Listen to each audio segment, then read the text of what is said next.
ফলতায় পুনর্নির্বাচনের result out আজ। ভোটে বেলাগাম কারচুপির অভিযোগে এই ফলতাতে গোটা ভোটটাই বাতিল হয়ে গিয়েছিল। তারপর পুনর্নির্বাচনের সিদ্ধান্ত নিয়েছিল নির্বাচন কমিশন। সেই মতো 21 তারিখ অর্থাৎ গত বৃহস্পতিবার এখানে পুনর্নির্বাচন হয় এবং আজই তার রেজাল্ট আউট হচ্ছে। ইতিমধ্যেই পোস্টাল ব্যালটের গণনা শেষ হয়ে গিয়েছে, যেটা জানা যাচ্ছে প্রথম রাউন্ডের গণনা ইতিমধ্যেই শুরু হয়েছে। তবে আগে ভাগেই বিজেপি কর্মীরা তারা কিন্তু জয়ের আনন্দে মেতেছেন। সত্যজিৎ বৈদ্য এই মুহূর্তে সরাসরি রয়েছেন আমাদের সঙ্গে। সত্যজিৎ, এখনো পর্যন্ত যেটা জানা যাচ্ছে ফার্স্ট রাউন্ডের গণনা ইতিমধ্যেই শুরু হয়েছে, কি খবর পাচ্ছ?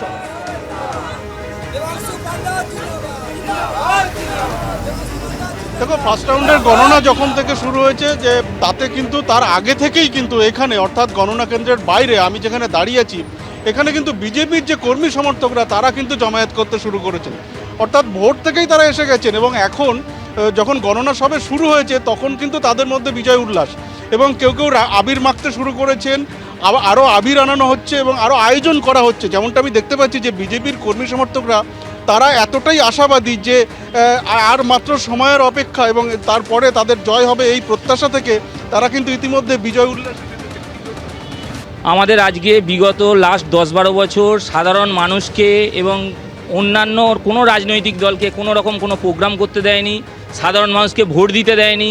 আজকে সেই যে সাধারণ মানুষের আক্ষেপ সেটা ভোট বাক্সে পড়েছে যে তৃণমূল কংগ্রেস ক্ষমতায় থাকা অবস্থায় একের পর এক বিভিন্ন জায়গায় জাহাঙ্গীরের মতো ছেলেদের তৈরি করেছে, যারা দিনের পর দিন প্রত্যেকটা মানুষ সাধারণ মানুষের ওপর অত্যাচার এবং সেইখান থেকে শুরু করে ভোট না দেওয়ার জ্বালা, এমনকি তৃণমূলের কর্মী হয়ে অনেকে ঝান্ডা নিয়ে ঘুরেছে, তাদেরকেও ভোট দিতে দেয়নি, কারণ জাহাঙ্গীর বাহিনী তাদেরও বিশ্বাস করতে পারেনি।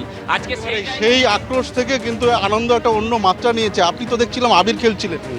এই আনন্দে আমি খেলছিলাম যে ফলতার বুকে আইনের সুশাসন ছিল না এবং আমাদের আইনজীবী দেবাংশু পান্ডা ওনার নেতৃত্বে সুশাসন ফিরে এসছে এবং বাংলা এবং তথা ফলতার মা বোনেরা আনন্দে আবির মাখছে। এবং আপনি যদি দেখেন আমার তো মনে হয় ফলতার অলিতে গলিতে এখনই মা বোনেরা উৎসব পালন শুরু করে দিয়েছে।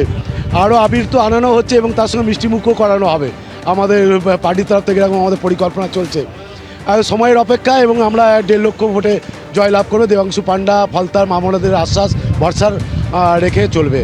একবারেই অমৃতা, যে প্রত্যাশা তুমি দেখতে পাচ্ছ যে বিজেপির যে কর্মী সমর্থকরা যারা সকাল থেকে অপেক্ষা করছেন, একেবারে বিজেপি কর্মীরা তারা কিন্তু আত্মবিশ্বাসী। তারা বলছেন তাদের প্রার্থী দেবাংশু পান্ডা তিনি একেবারে বিপুল ভোটে জয়ী হবেন। অবশ্যই